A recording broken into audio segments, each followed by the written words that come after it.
All right, not looking too good behind Ivan there. You can't even see that, as you mentioned, that big cruise ship behind you, the rain completely hiding it from us. That's some serious pea soup behind it. It is pea soup. I mean, it's just what is going on here? We're in Miami, we're in South Florida, and folks come down to visit our lovely weather this time of year, and with an El Nino winter, which is not delivering. And of course, those of us that live here are fed up with this. 67 degrees in the middle of the afternoon. Even deep into January, our typical temperatures this time of year are low to mid 70s, and we get sunshine with that. Even though the sun angle is pretty low, it still feels nice, and your car warms up. 67 isn't going to do it. There's the rainfall, and it's just going to continue to hold steady here. And in fact, embedded in all this rain shield are some, locally heavy downpours here. So at times you'll have that kind of just drizzly light rain, and it'll kind of ramp up on you a little bit, but then it'll move on. Everything pushing off to the north.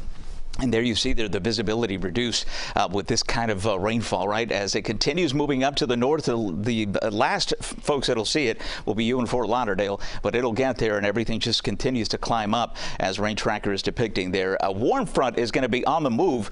It's interesting, our high temperature may occur tonight before midnight. The highest temperature so far today was about 17 minutes after midnight. Last night we hit 70 degrees. So there you go. There's the front. It lifts up to the north, but so much so that I think we get rid of this moisture for tomorrow, as we've been talking about. Probably one of the nicer days. All of a sudden, the sun's going to break out. It is going to be breezy, warm, and humid, but at least dry here, and the rain will give us a break for a little bit, and then comes the next front here coming up on Saturday. That'll bring us our next shot of some showers here. And then the problem with these fronts, they've been getting stuck. And so this one is going to do the same. It's going to hang out in the Florida Straits.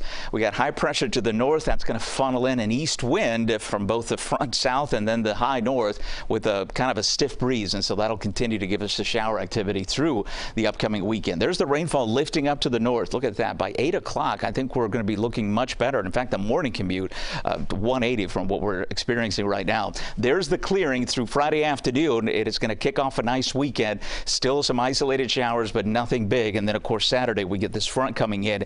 An initial line of showers kind of broken up, but then the front loses steam, and so it can't clear us out.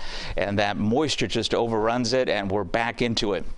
This is going to be interesting because this kind of setup would provide us with some heavy rainfall. Where this boundary sets up here, it could be a little further to the south, a bit further to the north, but there you see some pockets of heavier rain potential. That would be through the day on a Sunday, so keep that in mind. The weekend is looking iffy, just like the last several have.